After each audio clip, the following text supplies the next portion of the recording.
On the surface, The Gods Must Be Crazy is remembered as a light-hearted classic, a slapstick comedy, a bottle falling from the sky, a puzzled bushman, and a world thrown into chaos.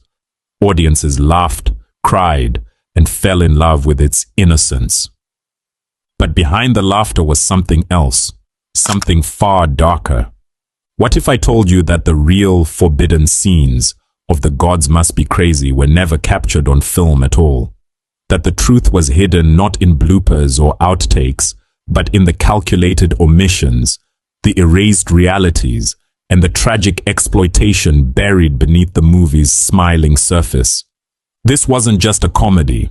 It was a weapon, a carefully engineered cultural tool that helped launder the image of one of history's most brutal regimes, erased the suffering of an entire people, and exploited the life of the man at its very center. And for decades, nobody was supposed to talk about it. When The Gods Must Be Crazy hit international screens in 1984, it was hailed as a miracle. A quirky little film from Southern Africa that somehow managed to capture the hearts of the world. The story was simple. Klee, a bushman living peacefully in the desert, finds his community disrupted by a single Coca-Cola bottle thrown from an airplane. What follows is a chain of comedic mishaps as Klee journeys to return the bottle to the gods. It looked apolitical, harmless, just a fun little fable about cultural collision. But that harmlessness, that innocence, was the biggest illusion of all. The film's director, Jamie Uys, was no neutral storyteller. He was an Afrikaner filmmaker working during apartheid South Africa, the height of systemic racial segregation and state violence. His film was financed by South African capital, even benefiting from a government film subsidy program designed explicitly to legitimize apartheid and present it as a natural way of life. So why did the world embrace it? Because Uys was cunning. Instead of filming in South Africa, where the brutality of apartheid was unavoidable, he set the story in Botswana, an independent republic, a place where, as the film's narrator cheerfully explains, blacks and whites live on equal terms. This was no accident, it was deliberate misdirection. By showing a harmonious, multiracial Botswana, Uys was able to create a fantasy version of Southern Africa that directly contradicted the horrors of apartheid happening just across the border. Gone were the Immorality Act, the forced removals, the homeland system, the police brutality, the massacres. None of it existed in The Gods Must Be Crazy. Instead, the world saw a smiling bushman, a bumbling white scientist, a few incompetent terrorists, and a land where everyone seemed to get along. It was apartheid propaganda disguised as comedy. And it worked. International audiences, unaware or unwilling to look deeper, embraced the film. They laughed at the slapstick, marveled at the exotic sand people, and left the theater with warm feelings about a region being torn apart by racial oppression. The real forbidden scene wasn't filmed at all. It was erased. At the heart of the movie's deception was its portrayal of the Sand people, the indigenous hunter-gatherers of the Kalahari. The narrator describes them as living in a timeless paradise, no crime, no violence, no punishment. A people untouched by the chaos of modern civilization. An Eden. Audiences loved it. Critics called it charming. The image of Klee, gentle, curious, innocent, became iconic. But it was a lie. By the 1970s, long before filming began, the San were not living in a mythical Eden. They were living on government reservations, displaced from their ancestral lands to make way for diamond mining, big game hunting, and luxury tourism.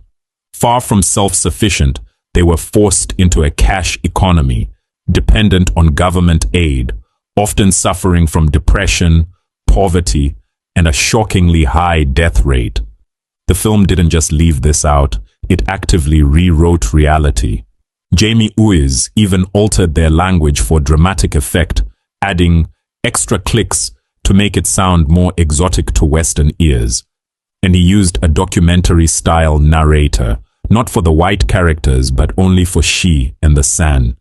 A paternalistic voice explaining their thoughts to the audience as though they couldn't speak for themselves. It was dehumanizing. It turned a complex, suffering people into a cartoon. And worst of all, it weaponized the noble savage trope. Klee was portrayed as pure, innocent, childlike. His simplicity was contrasted with the greed, corruption, and chaos of the modern world. Sounds flattering. It wasn't. Because the noble savage stereotype, while seemingly positive, was always a tool of exclusion. If the San were childlike innocents, they didn't need political rights. If they were happiest, isolated in the desert, they didn't need land, or freedom, or dignity. The movie didn't just ignore their suffering, it justified it. And the damage didn't stop when the credits rolled. The film's imagery lived on through the tourism industry. Travel brochures promised foreigners the chance to meet real Bushmen, to experience the timeless Kalahari. Tourists arrived expecting Klee, expecting Inklaw, expecting a cartoon. Meanwhile, the real San was struggling for survival in reservations, their modern realities erased by a comedy film. The forbidden scene was this: the San were not living in paradise. They were living in dispossession, and the movie helped cover it up. If the film lied about the San people as a whole, it lied even more cruelly about one man, ṭoma, the actor who played Klee. To the world, he was the perfect discovery, a simple bushman plucked from obscurity, untouched by modern life, too innocent even to understand money. That's how Jamie Uys told it. He claimed he spent 3 months searching the Kalahari until he found Inklaw, who had supposedly only ever seen 3 white people before. He claimed Inklaw thought airplanes were magic, that he believed the crew were sorcerers. It was a great story. It sold the film's mythology. And it was a lie. The truth? Inklaw had grown up herding cattle on a farm in Botswana. He later worked as a cook in Namibia. He was not living a pristine hunter-gatherer life. He was already part of the cash economy, buying food, handling money. But Uys couldn't sell that version of Inklaw to the world. He needed an innocent, a noble savage. So he fictionalized Inklaw's life the same way he fictionalized the San people's history. And then came the money. The film cost 5 million rand to make and grossed over 60 million rand worldwide. But Inklaw, he was paid 3,000 rand for his first 10 days of work. When critics raised questions, Uys spread another story, that Inklaw had let the money blow away in the wind because he didn't understand its value. It was a cruel lie, a way to justify exploitation by painting the victim as too innocent to care. But Inklaw wasn't so innocent. When it came time for the sequel, he demanded and received several $100,000. He used the money to build a brick home with electricity and running water for his family. The myth of the man who didn't understand money collapsed instantly. And yet, the damage was done. The world remembered the myth, not the man.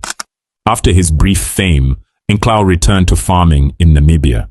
He raised cattle, grew pumpkins, tried to live quietly. But he battled tuberculosis for years. By 2003, he was dead, thin, sick, and poor. The world remembered Klee, but it forgot Inklaw. That's the real forbidden scene, a man exploited by a system that needed him to be a myth, not a person. Put together, the layers of deception are staggering. A film marketed as Botswanan to dodge the cultural boycott of Apartheid South Africa. A narrative that justified racial segregation through comedy. a portrayal of the sand people that erased their suffering and turned them into caricatures, and a leading man whose real life was rewritten to make exploitation look like benevolence. Audiences laughed, the box office soared, the film became the highest-grossing South African production of all time, and the myth lived on for decades. But the truth? The forbidden scenes were never shown. They were hidden in the lives erased, the lies told, the suffering ignored. The Gods Must Be Crazy wasn't just a comedy. It was a weapon of propaganda, a product of apartheid, and an act of exploitation disguised as entertainment. Today, people still remember the Coca-Cola bottle falling from the sky. They still laugh at Klee's confusion, still see the film as a harmless fable. But when you look closer, the laughter fades. You see apartheid using cinema to launder its image. You see the sand people erased, their suffering replaced with a cartoon paradise. You see Enclaw exploited, mythologized, and discarded. Those are the forbidden scenes of The Gods Must Be Crazy. The scenes no one was supposed to talk about.